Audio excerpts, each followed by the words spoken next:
Deputado Rubens Pereira Júnior, em primeiro lugar, por que é necessário fazer mais uma reforma eleitoral, mesmo que seja mini? O objetivo de ser uma mini reforma, em primeiro lugar, é dizer que o Congresso entende que a reforma política já foi feita. Fim de coligação, fim do financiamento empresarial, cláusula de desempenho, federações partidárias. Então, as mudanças mais importantes foram feitas. O que precisa agora é não mudar muito, mas precisa fazer alguns ajustes, alguns avanços, olhando onde há uma omissão da lei, olhando onde deu mais problema na justiça eleitoral e tentando corrigir com pequenos acertos, com pequenos textos, aquilo que está para frente. Então o objetivo é modernizar e a democracia se constrói assim, com pequenos passos. E também incorporar parte dos entendimentos que a Justiça consolidou nos julgamentos das últimas eleições. A gente tem como parâmetro as últimas decisões da Justiça Eleitoral, as resoluções e o Código Eleitoral que já foi votado na Câmara e que aguarda ser votado no Senado. Então esses são os parâmetros que nortearam o trabalho do grupo. Agora, o que o senhor considera que foi mais importante, o que gerou um maior consenso entre os integrantes do grupo de trabalho? O primeiro foi justamente definir essa pauta fechada. Nós evitamos assuntos polêmicos. Se tiver um assunto muito polêmico, inviabiliza o debate e não é aprovado no plenário. Então nós procuramos simplificar os processos, desburocratizar e procuramos os temas mais consensuais, para que dessa forma nós garantamos a aprovação. Temas polêmicos a gente deixa para um debate longo, um debate de uma legislatura inteira. Agora, de fato, são mudanças pontuais. Mas tem diversos avanços na questão de simplificar a propaganda, simplificar a prestação de contas, antecipar o registro, a questão de violência política contra as mulheres, que precisa ser melhor preservada. Então, são muitos pequenos avanços que tornam a reforma eleitoral indispensável. Nas muitas conversas que o senhor teve com diversos grupos, com mulheres, por exemplo, com representantes da bancada negra, eu vi o senhor colocando uma diretriz que é desburocratizar, descomplicar, para permitir que as pessoas não se afastem da política, de quem deseja ser candidato, busque ser candidato e não tenha medo desse cipoal de regras que a gente tem hoje para uma disputa eleitoral. O senhor pode dar exemplo de burocracias que afastam as pessoas da política? Eu vou dar um exemplo. Se na campanha o sujeito não teve gasto, ele nem arrecadou, nem gastou, ainda assim ele tem que prestar conta zerado. Só que para prestar conta da campanha, ele precisa contratar um advogado e um contador. Então é um paradoxo. Como é que você declara a prestação de contas zerada se você não arrecadou nada? Então é uma exigência desnecessária. Numa eleição estadual, até é fácil um candidato a deputado encontrar o aparato ali do partido para apresentar justificativas. Mas na eleição municipal a realidade é outra. Na eleição do ano passado a gente teve 50 mil candidatos. Na do ano que vem a previsão é que sejam 500 mil candidatos. Com tanta regra desnecessária, daqui a pouco a tendência é os candidatos ficarem inelegíveis, com problema em prestação de contas, e vai faltar gente para disputar a eleição daqui a pouco. Então as regras claras ajudam os candidatos, ajudam os partidos e ajuda principalmente o eleitor. A legislação, ela às vezes não acompanha, né, a velocidade das mudanças tecnológicas. Nossa legislação ainda não fala, por exemplo, de Pix para doação e ainda fala de cheque cruzado, que é uma coisa que muita gente nem sabe o que é, né? Eu sou mais velho, eu lembro, mas o que foi feito de ajuste, por exemplo, nessa questão que o senhor gostaria de ressaltar? É isso, no financiamento hoje tem a previsão do cheque cruzado, que está em desuso, e não tinha previsão na lei do Pix. Então a gente está modernizando, acelerando, simplificando. Vou dar outro exemplo. Hoje tu só pode fazer a movimentação da conta de campanha nos bancos oficiais. A gente vai permitir para os bancos fintechs, aqueles bancos digitais, que é uma realidade hoje. Então, por que não permitir que isso seja feito, essas movimentações nesses bancos digitais? Então, quanto mais simplificar o processo, mais interessante fica para o cidadão participar ativamente do processo eleitoral. Mas está sendo removido algum limite para doação, como foi falado em algumas reportagens, ou algum excesso de relaxamento das regras? Porque houve críticas nessa direção. Não estamos mexendo em nada no que diz respeito à cota de contribuição de campanha, nada em relação à cota de candidaturas de mulheres e negros, nada em relação ao fundo eleitoral. Esses assuntos, para serem debatidos, tem que ter um debate específico. A gente quer fazer ajuste. A gente quer fazer aperfeiçoamento, nós queremos fazer pequenas mudanças. Então não caberia, numa mini reforma, tratar de assuntos tão importantes. Então, esses assuntos mais densos, eles ficam para a discussão do Código Eleitoral, e aí esse é feito com calma, não agora no mês de setembro.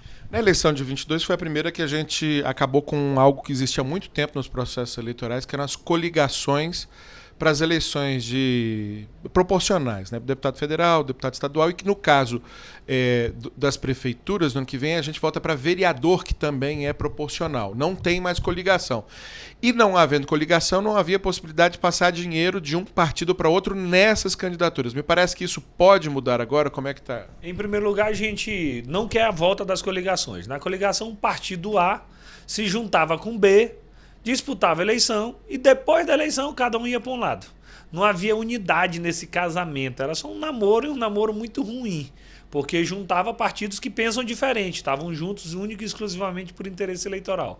Nós não queremos a volta disso. Mas do ponto de vista do fundo partidário, do fundo eleitoral, a gente defende que o partido gaste o seu fundo da forma que for mais conveniente eleitoralmente para ele. Então eu não vejo por que um dado partido ser proibido de dividir o seu recurso com outro, que naquela cidade, de alguma forma, lhe apoia.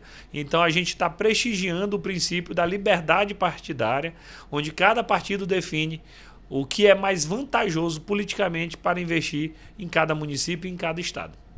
Parece que há uma mudança também em relação a federações partidárias, que são também uma novidade da última eleição, a gente nunca teve, e que reúnem partidos mais para um casamento mais duradouro, né? Inclusive tendo que respeitar ali todos os 4 anos de mandato. O que muda em relação a isso?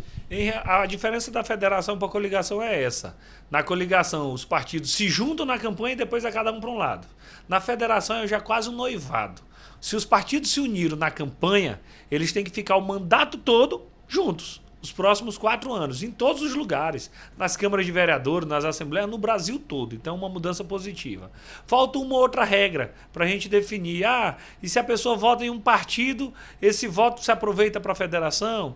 E se um partido da federação tiver irregular, toda a federação está prejudicada? Então, são pequenos ajustes no sentido de fortalecer as federações. Nós queremos que hajam mais federações e o que nós não cogitamos é voltar ao modelo de coligação. Crimes eleitorais, há mudanças? Pouca. As que nós fizemos foi naqueles crimes de violência contra a mulher. Hoje, se tiver um crime de violência política contra uma candidata, é crime e é grave. Mas contra uma pré-candidata, não. Contra uma dirigente partidária, hoje não é crime. Então, o que nós vamos fazer? Ajustar esse crime. Da mesma forma que deve ser crime contra uma candidata, deve ser contra a pré-candidata, deve ser contra a dirigente partidária, deve ser contra uma assessora de comunicação, por exemplo, que trabalhe com uma candidata. Então, nosso objetivo é ajustar e, de alguma forma, incentivar a maior participação feminina. Em relação a cotas para negros, alguma coisa mudou? De cotas, não. De fundo, também não. Esse é um avanço que nós tivemos, esse dado pela jurisprudência, e nós não permitiremos nenhum tipo de retrocesso. Até foi aventado na imprensa isso, mas sem base alguma. Em todas as nossas reuniões nós falamos. Mudanças substanciais em cota e fundo de gênero e de raça não são tratados no nosso grupo de trabalho. Tem mudança de calendário eleitoral, né? Para tentar deixar ele menos corrido, né? É isso. Hoje o candidato, depois de registrado, ele tem 5 dias para abrir conta de campanha, para tirar a CNPJ, para fazer as contratações de serviços, para rodar material, e é muito pouco.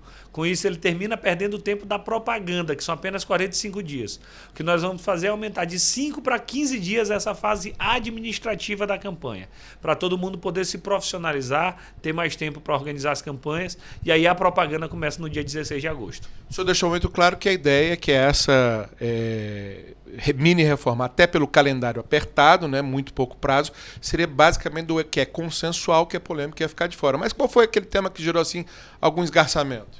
A maior discussão diz respeito às sobras eleitorais. Afinal de contas, hoje há um modelo de que disputa a sobra o partido que alcança 80% do coeficiente e o candidato que fez 20% dos votos.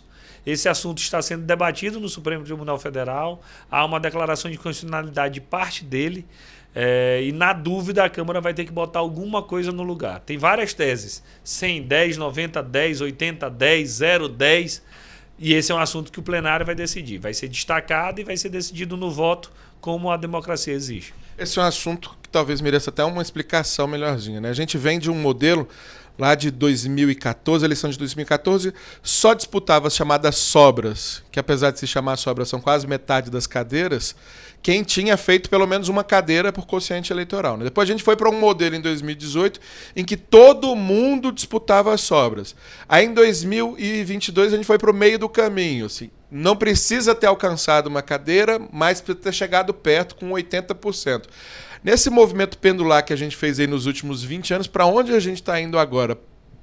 A tendência é ter uma cota mais dura. Para quê? Para ter de fato assento no legislativo quem tem representação popular, quem tem de fato respaldo aprovado nas urnas.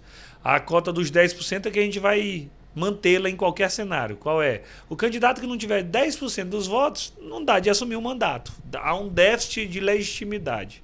Então a tendência é essa. Os partidos grandes, eles completam a cota com facilidade, porque eles são grandes.